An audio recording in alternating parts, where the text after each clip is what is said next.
காட்டுயானம் அரிசி புட்டு எப்படி செய்யலாங்கிறத பார்க்கலாம். மெஷரிங் கப்பில் காட்டுயானம் அரிசி 1 கப் அளவுக்கு எடுத்துருக்கேன். இது சேர்த்துக்கலாம். இப்போ இதில் 1/4 கப் இட்லி அரிசி சேர்த்துக்கலாம். ஏன்னா வெறும் காட்டுயானம் அரிசி மட்டும் சேர்க்கும்போது அதில் வந்து நார்ச்சத்து நிறையா இருக்குது. அதாவது வலுவழுப்பு தன்மை வந்து அதிகமாக இருக்கும். நமக்கு வந்து புட்டு வந்து பைண்டிங்காக வராது. அதனால் நம்ம வந்து கொஞ்சம் அரிசி சேர்த்தோம்னா தான் நல்லா வரும். ஸோ இது வந்து நம்ம 1/4 பங்கு தான் எடுத்துருக்கோம். அதனால் ஒன்றும் பிரச்சனை இல்லை. சுகர் பேஷண்ட்டாக இருக்கிறவங்க கூட இதை சேர்த்துக்கலாம், ஒன்றுமே பிரச்சனை இல்லை. இதை நல்லா கழுவிட்டு வந்துடலாம். இப்போ இது நல்லா 4-5 தடவை கழுவிட்டேன். தண்ணி ஊற்றிக்கலாம். தண்ணி ஊற்றிட்டு நல்லா 3 மணி நேரம் நல்லா ஊறட்டும். ஊறினதுக்கப்புறம் பார்க்கலாம். இப்போ இது நல்லா 3 மணி நேரத்துக்கு மேலே ஊறிடுச்சு. இப்போ இதை வந்து தண்ணியை வடிகட்டிக்கலாம். இது மாதிரி ஒரு ஜல்லடை வச்சுக்கோங்க. வச்சுட்டு அப்படியே அதில் கொட்டிடலாம். தண்ணி வந்து சுத்தமாக இருக்கக்கூடாது. நல்லா ஒரு 5 நிமிஷம் அப்படியே விட்டுருங்க. தண்ணி நல்லா வடிஞ்சிடும். 5 நிமிஷம் கழிச்சு பார்க்கலாம்.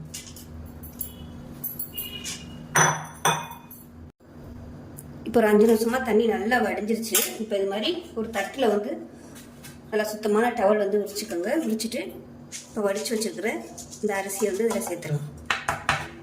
சேர்த்துட்டு நல்லா கலக்கி விட்டுக்கலாம். இதை கையை வச்சு பரப்பி விட்டுக்கோங்க. பரப்பி விட்டுட்டு ஃபேனுக்கு அடியில் விட்டுருங்க. நல்லா ஒரு 20 நிமிஷம் ஆகும். அப்பப்போ கை வச்சு இந்த மாதிரி நல்லா பரட்டி விடணும். இல்லைன்னா உங்களுக்கு அடியில் மேலாப்பில் உள்ளது மட்டும் காஞ்சிருக்கும், அடியில் உள்ளது வந்து ஈரம் போகாது. அதனால் அப்பப்போ ஒரு 5 நிமிஷத்துக்கு ஒருக்க அந்த மாதிரி நல்லா அப்படி பரட்டி விட்டுட்டு பார்க்கலாம். ஃபேனுக்கு அடியில் வச்சுட்டு இப்போ இது நல்லா ஈரமாக இருக்குது பாருங்கள். கையில் ஒட்டுது. ஒரு 20 நிமிஷம் கழித்து பார்க்கலாம் எப்படி இருக்குன்னு. இப்போ பார்த்தீங்கன்னா நல்லா ஒரு அரை மணி நேரம் ஆயிடுச்சு. நல்லா அப்படியே உலர்ந்துருச்சு பாருங்கள். கையில் வந்து அந்தளவுக்கு ஒட்டாது, ஈரம் இருக்கணும். அதே சமயம் மேலாப்பில் உள்ள ஈரம் வந்து நல்லா காஞ்சிருச்சு. நல்லா உதிரியாக வந்துருச்சு பாருங்கள். இப்போ இந்த அளவுக்கு பதமாக இருந்தால் போகணும். உங்களுக்கு அந்த துணியிலையுமே அவ்வளோவா ஒட்டாது. எடுத்திங்கன்னா நல்லா அப்படியே உதிர்ந்து வந்துடும். இது வந்து அப்படியே வந்து நம்ம மிக்சி ஜாரில் சேர்த்துக்கலாம். இப்போ மிக்சி ஜாரில் சேர்த்தாச்சு. இப்போ இது வந்து நம்ம அரைச்சிட்டு வந்துட்டு பார்க்கலாம். இப்போ வந்து அரைச்சாச்சு. எவ்வளோ தூரம் ஓட்ட முடியுமோ அந்த அளவுக்கு ஓட்டிக்கோங்க. இப்போ வந்து நான் ஜல்லடை எடுத்திருக்கேன். அதாவது 2வது ஜல்லடை இருக்கும் இல்லையா, நடுவில் உள்ளது, அந்த ஜல்லடை எடுத்திருக்கேன். ரொம்ப நைஸாக உள்ள ஜல்லடை வந்து எடுக்க வேணாம். ஏன்னா நம்ம வந்து புட்டு தான் பண்ண போகிறோம். அதனால புட்டுக்கு வந்து ரொம்ப நைஸாக இருக்கக்கூடாது. கொஞ்சம் நெருன்னு இருக்கிற மாதிரி இருந்தால் தான் நல்லாயிருக்கும். அதனால நான் வந்து இந்த 2வது ஜல்லடை எடுத்திருக்கேன். இப்போ சலிச்சுட்டு மறுபடியும் நரன்னு இருந்துச்சுன்னா மிக்சியில் போட்டு நல்லா 2-3 தடவை போட்டு அடித்து எடுத்துக்கோங்க. ஏன்னா இது வந்து பாரம்பரிய அரிசிங்கிறதுனால அந்த தொலி எல்லாமே அதிலே இருக்கும் இல்லையா, அதனால கொஞ்சம் ரொம்பலாம் நைஸாக அரைக்க முடியாது. மிஷினில் கொடுத்தாலுமே உங்களுக்கு நைஸாக அரைக்க முடியாதுன்னு சொல்லுவாங்க. ஏன்னா நம்ம நார்மல் அரிசினா நல்லா நைஸாக அரைக்கலாம், சீக்கிரமாகவும் அரைப்பட்டுரும். இது வந்து பாரம்பரிய அரிசிங்கிறதுனால கொஞ்சம் லேட்டாகும் மிக்சியில் அரைக்கிறதுக்கு. இப்போ பாருங்கள், இதையும் மிக்சியில் போட்டு நம்ம அரைச்சிக்கலாம். இப்போ பார்த்தீங்கன்னா நல்லா 2-3 தடவை போட்டு சலிச்சிட்டேன். இந்த அளவுக்கு தான் குருணை மாதிரி இருக்குது. இது வந்து நமக்கு தேவையில்லை. இது முடிஞ்ச அளவுக்கு எவ்வளோ தூரம் சலிக்க முடியுமோ அந்த குருணையெல்லாம் மிக்சியில் போட்டு அடித்து சலிச்சு எடுத்துக்கோங்க. ஏன்னா இதில் தான் தோலில் தான் நிறைய சத்துக்கள் ஃபைபர்லாம் இருக்குது. அப்புறம் நம்ம அதை வந்து சலிச்சு எடுத்துட்டோம்னா ஒன்றுமே இருக்காது. அதனால் எவ்வளோ தூரம் உங்களால் நைஸாக அரைச்சி சலிக்க முடியுமோ அந்த அளவுக்கு சலிச்சுக்கோங்க. ஒருவேளை ரொம்ப நைஸாக, அதாவது ரொம்ப நிறைய மிச்சம் இருந்துச்சு அப்படின்னா ஒன்றுமே பிரச்சனை இல்லை. நீங்கள் வந்து இட்லி தோசை சுடும் போது இதை வந்து கலந்துட்டு ஒரு 10 நிமிஷம் ஊற விட்டுட்டு கூட நீங்கள் அதை யூஸ் பண்ணி தோசையாக சுட்டுக்கலாம். அதனால் ஒன்றுமே பிரச்சனை இல்லை. இப்போ இது கொஞ்சமாக இருக்கிறதுனால இது வந்து நான் அப்படியே தூர போட்டுறேன். இப்போ நமக்கு புட்டு செய்கிறதுக்கு மாவு ரெடி ஆயிடுச்சு. இப்போ இது பார்த்தீங்கன்னா உடனே செய்ய போகிறீங்க, கொஞ்சமான அளவு போட்டு உடனே செய்கிறீங்க அப்படின்னா இதை வந்து வறுக்க வேணாம். அப்படியே லேசாக தண்ணியை தெளிச்சுட்டு நம்ம வந்து புட்டு செய்ய ஆரம்பிச்சிடலாம். இது வந்து இவ்வளோ மாவும் வந்து நமக்கு வேஸ்ட்டாக போயிடும். அதனால நான் வந்து வறுக்க போகிறேன். அதாவது ஸ்டோர் பண்ணி வைக்கிறதா இருந்தால் வறுத்துக்கோங்க. கடாயில் போட்டு நல்லா அப்படியே கோல மாவு மாதிரி வறுக்கணும். பாருங்கள், திரியாக இருக்குது. இது வந்து நல்லா அப்படியே இழுக்க வரும். அதே மாதிரி லேசாயிரும் வறுக்கும்போது. அது மாதிரி வறுத்து நம்ம ஸ்டோர் பண்ணோம்னா ஃப்ரிட்ஜில் வச்சுக்கிட்டோம்னா இந்த அளவுக்கு பார்த்தீங்கன்னா ஒரு தாராளமாக ஒரு வாரம் 2 வாரம் யூஸ் பண்ணலாம். 1 வாரம் யூஸ் பண்ணலாம். டெய்லி யூஸ் பண்ணோம்னா கொஞ்சம் கொஞ்சமாக ஒரு ஆளுக்கு மட்டும் யூஸ் பண்ணுறதா இருந்தால் 1 வாரம் யூஸ் பண்ணலாம். இப்போ வந்து நம்ம வறுத்துக்கலாம். இது வந்து நீங்கள் ஃப்ரெஷ்ஷாக வறுக்காமல் நீங்கள் வந்து தண்ணி தெளிக்கிறீங்கன்னா தண்ணியோட அளவு வந்து மாறுபடும். ஏன்னா இது ஏற்கனவே இப்போ வந்து ஈரமாக இருக்குது. ஈரமாக இருக்கையில் தண்ணி வந்து இழுக்காது. வறுத்த மாவாக இருந்துச்சுன்னா தண்ணி வந்து நிறைய இழுக்கும். அது வந்து ரொம்ப முக்கியம். நார்மலாக நம்ம அதுன்ற மாதிரி தண்ணியை டக்குன்னு தெளிச்சிட்டோம்னா ஈரமாவில் வந்து ரொம்ப அப்படியே தண்ணியாக போயிடும், உதிரியாக வராது. அது ரொம்ப முக்கியம். இப்போ வந்து நம்ம வறுத்துக்கலாம். இப்போ கடாய் நல்லா சூடாயிடுச்சு. நல்லா அடிக்கனமான கடாயாக எடுத்துக்கோங்க. எடுத்துக்கிட்டு நல்லா சூடு ஏறினதும் அடுப்பை குறைச்சி வச்சுட்டு இந்த மாவை சேர்த்துருங்க. சேர்த்துட்டு நல்லா வறுத்து எடுத்துக்கலாம்.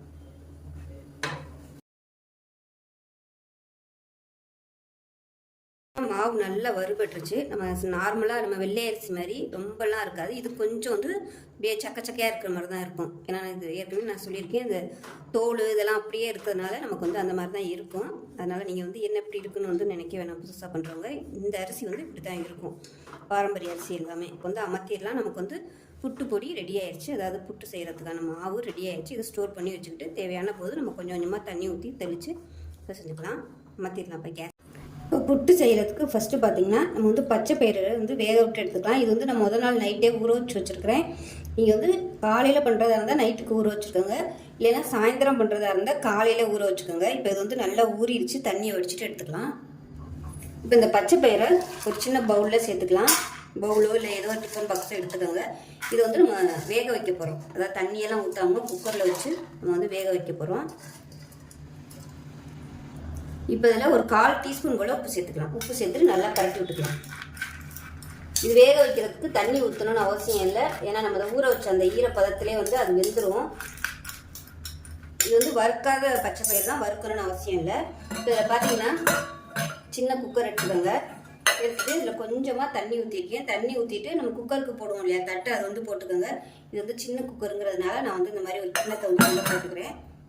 இப்போ இதில் வந்து இந்த பச்சை பயிரை வச்சுருந்த பவுலில் சேர்த்துட்டு மூடி வச்சிடலாம். இது வந்து டிஃபன் பாக்ஸுங்கிறதுனால நான் வந்து அப்படியே மூடிட்டேன். இல்லைன்னா ஏதாவது ஒரு சின்ன கிண்ணம் வச்சு மூடிக்கோங்க. இப்போ வந்து க்ளோஸ் பண்ணிடலாம். க்ளோஸ் பண்ணிட்டு கரெக்டாக அந்த பாத்திரம் வந்து உள்ளடங்க இருக்கிற மாதிரி பார்த்து எடுத்துக்கோங்க.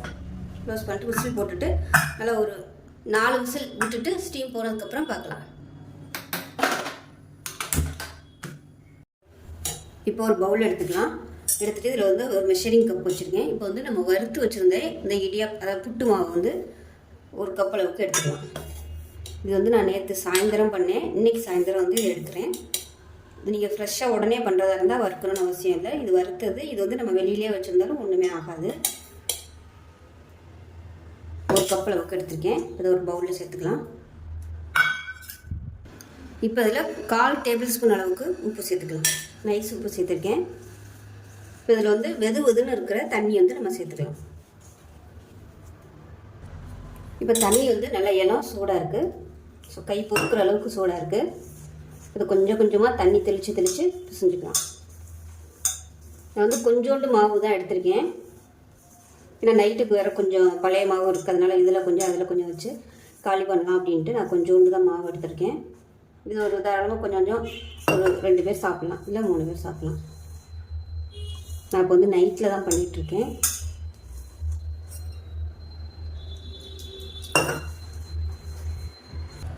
இப்போ தண்ணி தெளித்து நல்லா பசஞ்சிட்டேன். இப்போ பார்த்தீங்கன்னா பிடிச்சிங்கன்னா உங்களுக்கு இந்த மாதிரி பிடிக்க வரணும். உதுத்து விட்டால் உதுந்துடணும். இதுதான் கரெக்டான பக்கம். இப்போ இது வந்து கட்டி கட்டியாக இருக்குது. இது வந்து ஒரு 5 நிமிஷம் அப்படியே அமுக்கி வச்சிடலாம். கொஞ்சம் அப்படியே ஊறட்டும். இப்போ தான் நல்லா சாஃப்டாக வரும். இது பார்த்தீங்கன்னா பச்சை பயிர் வந்து நான் வேக விட்டுருந்தேன் இல்லையா, அது வந்து நல்லா வெந்துருச்சு பாருங்கள். நல்லா பதமாக அப்படி நெத்து பதத்தில் சூப்பராக வந்துருச்சு பாருங்கள். ரொம்பவும் குழையலை, அதே சமயம் நல்லா அருமையாக வந்துருச்சு. நல்லா அப்படியே வாயில் ஒன்று எடுத்து போடுற அளவுக்கு சூப்பராக வந்துருச்சு. முதல்லாம் வந்து நான் தண்ணி ஊற்றி வைப்பேன், குழஞ்சி போகும். ஸோ வந்து அதனால் இப்போ இந்த மாதிரி வைக்கும்போது நல்லா எத்தனை விசில் வச்சிங்கனாலும் உங்களுக்கு வந்து இது குழையாது. இது தனியாக இருக்கட்டும். இப்போ இதில் பார்த்தீங்கன்னா தேங்காய் வந்து எடுத்து மிக்சியில் போட்டு வச்சுருக்கேன். இதை வந்து நம்ம தண்ணி ஊற்றாமல் பொடி பண்ணிட்டு வந்துட்டு பார்க்கலாம். இப்போ அது ஒரு பவுலுக்கு மாற்றிக்கலாம். மாற்றிட்டு இதில் வந்து நம்ம பச்சை பயிரை மிக்ஸ் பண்ண போகிறோம். ஏன்னா புட்டு செய்யும்போது பச்சை பயிர் மட்டும் தனியாக போட்டோம்னா உதுந்துக்கிட்டு வந்துடும். அதனால் இதோட மிக்ஸ் பண்ணிட்டோம்னா அது தேங்காயோடு சேர்ந்து நல்லா அப்படியே செட் ஆயிடும். அதுக்காக வந்து நான் இதோட சேர்த்து மிக்ஸ் பண்ணி வச்சுருக்கேன். தேங்காய் வந்து உங்களோட விருப்பம் தான், எவ்வளோ யூஸ் பண்ணணுமோ நீங்கள் எவ்வளோக்கும் யூஸ் பண்ணிக்கோங்க. நான் வந்து ஒரு 1/2 கப் அளவுக்கு இருக்கும் வந்து தேங்காய். இப்போ பார்த்தீங்கன்னா இந்த புட்டு மாவு 5 நிமிஷம் நல்லா ஊறிடுச்சு. இது வந்து கொஞ்சம் கட்டி கட்டியாக இருந்துச்சு இல்லையா, அதனால நான் மிக்சியில் போட்டு பல்ஸ் மோடில் சும்மா அப்படியே 1-2 சுற்றி எடுத்திருக்கேன். அப்போ வந்து உங்களுக்கு நல்லா உதிரி ஆயிரும். இல்லைன்னா நீங்கள் ஜல்லடையில் போட்டு லேசாக அழுத்துனீங்கன்னா உங்களுக்கு அந்த கட்டி இல்லாமல் இந்த மாதிரி உதிரியாக வந்துடும். ரொம்ப வந்து சுத்த விடக்கூடாது. சும்மா அப்படியே விட்டு திருகுனிங்கன்னா உங்களுக்கு இந்த மாதிரி வந்துடும். சும்மா ஒரு 2-3 நிமிஷம் 3 தடவை பண்ணிங்கனாலே போதும். இப்போ பார்த்தீங்கன்னா புட்டு வச்சு எடுத்திருக்கேன். இந்த ஜல்லடையை வந்து உள்ளே சேர்த்துடலாம். சேர்த்துட்டு ஃபஸ்ட்டு வந்து நம்ம தேங்காய் வச்சுக்கலாம். சும்மா ஒரு லேயர் மட்டும் தேங்காய் வச்சு தேங்காயை மட்டும் கொஞ்சம் அப்படியே ப்ரெஸ் பண்ணி விட்டுக்கலாம். ஏன்னா அதில் அந்த பச்சை பயிரெலாம் இருக்கிறதுனால கொஞ்சம் அப்படியே அழுத்தி விட்டுக்கலாம். அடுத்து வந்து நம்ம புட்டு உள்ளே சேர்த்துக்கலாம்.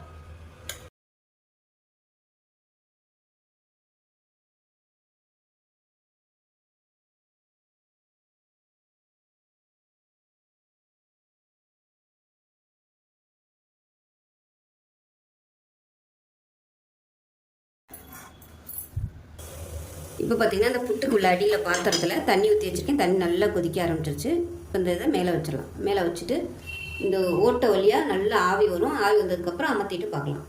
இப்போ நமக்கு புட்டு ரெடி ஆயிடுச்சு. அந்த ஓட்டை வழியாக நல்லா ஸ்டீம் வரும். ஸ்டீம் வந்தோடனே நல்லா அதே சமயம் வாசனையும் வரும். அந்த மாதிரி வந்துருச்சுன்னா உங்களுக்கு புட்டு ரெடி ஆயிடுச்சுன்னு அர்த்தம். இப்போ நம்ம வந்து வெளியே எடுத்துக்கலாம். இப்போ வந்து அடியில் ஏதாவது குச்சி வச்சுக்கோங்க. குச்சி வச்சுட்டு லைட்டாக அப்படி தட்டி விட்டிங்கன்னா போதும்.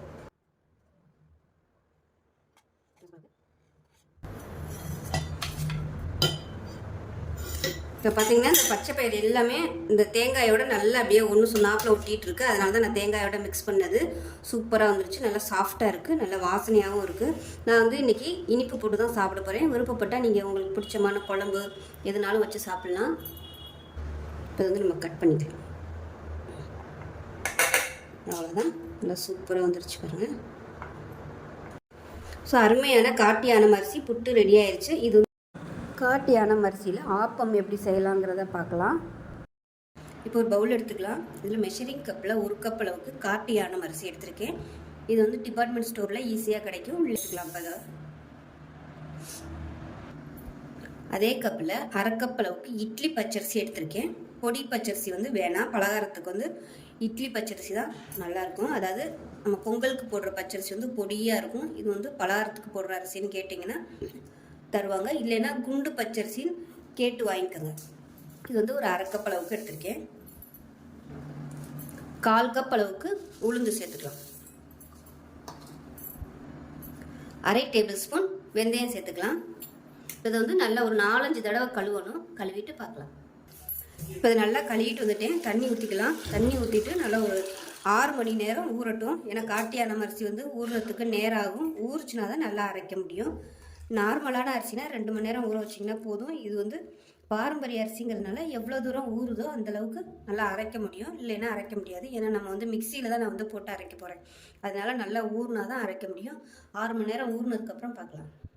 இப்போ ஆப்பத்துக்கு ஊற வச்சுருந்தது நல்லா ஊறிடுச்சு. இதை வந்து ஒரு மிக்சி ஜாரில் சேர்த்துக்கலாம். இப்போ ஒரு மிக்சி ஜார் எடுத்துக்கலாம். இதில் வந்து எந்த கப்பில் எடுத்தோமோ அதே கப்பில் ஒரு 1/4 கப் அளவுக்கு சாதம் எடுத்துக்கலாம். நான் வந்து இன்னைக்கு பழைய சாதம் எடுத்திருக்கேன். அதாவது ரொம்ப பழைய சாதம் இல்லை, ஒரு நாள் புளிச்ச சாதம் வந்து எடுத்திருக்கேன். இதுக்கு பதிலாக டயபெட்டிக்காக இருந்தீங்கன்னா சிவப்பரிசி இருக்கும் இல்லையா, அதை கூட இதுக்கு பதிலாக நீங்கள் வந்து வேக வச்சு அதை சேர்த்துக்கலாம். இல்லைன்னா அதை ஸ்கிப் பண்ணிடுங்க, ஒன்றும் பிரச்சனை இல்லை. இதுக்கு பதிலாக நீங்கள் அவல் யூஸ் பண்ணிக்கலாம். சிவப்பு அவல் கிடச்சா கூட யூஸ் பண்ணிக்கலாம். இல்லை வெள்ளை அவல் யூஸ் பண்ணுறதுனால யூஸ் பண்ணிக்கலாம். நான் வந்து இன்னைக்கு என்கிட்ட இப்போ இல்லாதனால நான் வந்து இந்த வெள்ளை சாதம் வந்து யூஸ் பண்ணுறேன். நார்மல் ரைஸும் சேர்த்துக்கலாம். அதாவது வடித்த சாதமும் சேர்த்துக்கலாம். இது வந்து பழைய சாதம். இது கூட சேர்த்துக்கலாம். இது கூடவே 1/4 கப் அளவுக்கு துருவன தேங்காயும் சேர்த்துக்கலாம். ஃபஸ்ட்டு வந்து நம்ம இதை அரைச்சிக்கலாம். ஏன்னா மொத்தமாக எல்லாத்தையும் போட்டோம்னா சாதம் வந்து அரைப்படாது. நீங்கள் கிரைண்டரில் அரைக்கிறதா இருந்தாலும் ஃபஸ்ட்டு சாதத்தையும் தேங்காவையும் போட்டு நல்லா நைஸாக அரைச்சதுக்கப்புறமா அரிசி உளுந்து எல்லாத்தையும் சேர்த்துக்கலாம். இப்போ இதை வந்து அரைச்சிட்டு வந்துடலாம். இப்போ ஓரளவுக்கு நல்லா அரைப்பட்டுருச்சு. இப்போ வந்து நம்ம இந்த அரிசியும் உளுந்து எல்லாத்தையும் சேர்த்துக்கலாம். இப்போ இதை வந்து அரைச்சிட்டு வந்துடலாம். இப்போ நம்ம ஃபஸ்ட்டு பேட்ச் போட்டதும் அரைச்சாச்சு. நல்லா வெண்ணெய் மாதிரி அரைக்கணும். வலுன்னு அரைக்கணும். இது பாரம்பரிய அரிசி வந்து அரைக்கிறதுக்கு கொஞ்சம் டைம் ஆகும். நார்மல் அரிசினா சீக்கிரம் அரைப்பட்டுரும். இது கொஞ்சம் டைம் ஆகும். அதனால் தண்ணி ஊற்றி நல்லா அரைச்சிக்கோங்க. நல்லா அப்படியே பட்டு மாதிரி வலுன்னு இருக்கணும். அப்போ தான் அந்த ஆப்பத்துக்கு நல்லா இருக்கும். இப்போ மீதி இருக்கிறதையும் போட்டு அரைச்சிட்டு பார்க்கலாம். இப்போ ரெண்டாவதாக போட்டதும் அரைச்சாச்சு. கேரளா சைட்லாம் பார்த்தீங்கன்னா ஆப்பம் வந்து மிக்சியில் தான் அரைப்பாங்க. ஏன்னா மிக்சி வந்து சூடாகும் இல்லையா, அந்த சூட்டுக்கே வந்து ஆப்ப மாவு வந்து சீக்கிரமாக புளிச்சிரும். ஆப்ப மாவு எந்த அளவுக்கு புளிக்குதோ அந்த அளவுக்கு ஆப்பம் நல்லா சூப்பராக வரும். இப்போ மிக்சியில் வந்து கொஞ்சமாக தண்ணி ஊற்றி நல்லா ஓட விட்டுட்டு சேர்த்துருக்கேன். ஏன்னா அதில் வந்து மாவெல்லாம் இருக்கும் இல்லையா, அது வந்து இங்கே அரைக்கும் போது உப்பு சேர்த்துக்கோங்க. நான் வந்து உப்பு சேர்க்கலை, அதனால் இப்போ வந்து கொஞ்சமாக உப்பு சேர்த்துக்கிறேன். தேவையான அளவுக்கு சேர்த்துக்கலாம். சேர்த்துட்டு இப்போ வந்து நம்ம கை வச்சு நல்லா கரைச்சி விட்டுக்கலாம். இப்போ மாவு உப்பு போட்டு கரைச்சிட்டேன். மாவு வந்து நல்லா சூடாக இருந்துச்சு மிக்சியில் போட்டதுனால.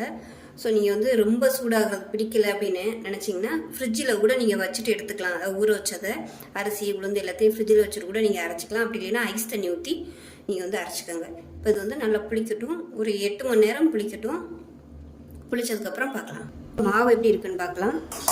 மாவு வந்து லேசாக தான் புளிச்சிருக்கு. ரொம்ப வந்து பொங்கி வரல. கிளைமேட்டை பொறுத்து பொங்கி வரும். இதுக்கு மேலே நல்லா பொங்கி வரும். இது வந்து கிளைமேட் கொஞ்சம் கூலிங்காக இருக்கிறதுனால அந்த அளவுக்கு பொங்கல். அது இப்போ வந்து தேவையான அளவுக்கு நம்ம வேறு ஒரு பவுலுக்கு மாற்றி எடுத்துக்கலாம். இப்போ மாவு வேறு ஒரு பவுலுக்கு தேவையான அளவு எடுத்துகிட்டு கொஞ்சமாக தண்ணி ஊற்றி இதில் வந்து சோடா உப்பு போட்டிருக்கேன். சோடா உப்பு போடணும்னு அவசியம் இல்லை, மாவு வந்து எனக்கு இன்னும் சரியாக பொங்கலை, அதனால வந்து நான் சோடா உப்பு போட்டிருக்கேன். இல்லைன்னா சோடா உப்பு தேவையில்லை. மாவு வந்து நல்லா பொங்கிருச்சுன்னா உங்களுக்கு சோடா உப்பு தேவையில்லை. நான் வந்து மாவு வந்து லேசாக தான் பொங்க ஆரம்பிச்சிருக்கு. ஸோ கிளைமேட்டை பொறுத்து மாவு வந்து பொங்கி வர்றது வந்து நேரம் வித்தியாசப்படும். இப்போ எனக்கு வந்து நேரம் ஆயிடுச்சு காலைல டிஃபனுக்கு, அதனால் நான் டக்குன்னு ஊற்ற போகிறேன்.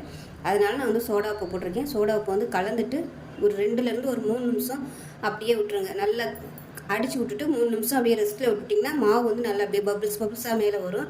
அதுக்கப்புறமா நீங்கள் ஆப்பம் ஊற்றையில் அப்படியே கலக்கக்கூடாது, கலக்காமல் அப்படியே மேலே ஆப்பில் எடுத்து ஆப்பம் ஊற்றினீங்கன்னா சூப்பராக வரும்.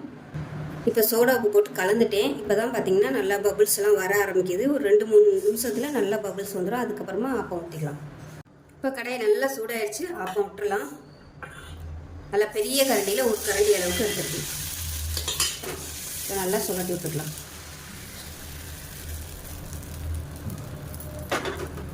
கொஞ்சம் ஒரு 2 செகண்ட் ஆகட்டும். பபிள்ஸ்லாம் வர ஆரம்பித்ததுக்கப்புறமா மூடி வச்சுக்கலாம். இப்போ இதை மூடி வச்சிடலாம். விருப்பப்பட்டால் நீங்கள் மேலாப்பில் எண்ணெய் விட்டுக்கலாம். ஓரம்லாம் எண்ணெய் விட்டிங்கன்னா நல்லா மொறுமொறுன்னு வரும். இப்போ நம்மளோட kattuyanam அரிசி ஆப்பம் எப்படி இருக்குன்னு பார்க்கலாம். நல்லா சூப்பராக வந்துருச்சு. நடுவில் வந்து நல்லா சாஃப்டாக அருமையாக வந்துருச்சு. இப்போ எடுத்துடலாம். இந்த லைட்டாக அந்த ஓரம்லாம் எண்ணெய் விட்டிங்கன்னா உங்களுக்கு எடுக்கிறதுக்கு நல்லா ஈஸியாகவும் வரும், நல்ல மொறுமொறுப்பாகவும் வரும். எப்பயுமே மாவு நல்லா பொங்கி கீழே ஊற்றிடும். நான் வந்து என்ன பண்ணேன், நைட்டே தட்டெல்லாம் ரெடியாக அடியில் போட்டு பொங்கி ஊற்றிடுமேன்ட்டு அலர்ட்டாக இருந்தேன். ஆனால் மாவு பொங்கலை.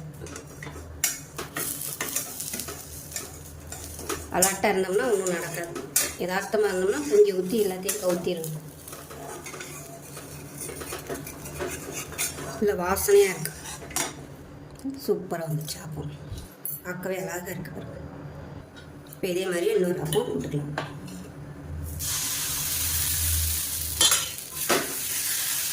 இரும்பு கடையில் ஆப்பம் பண்ணுவது சூப்பராக வரும்.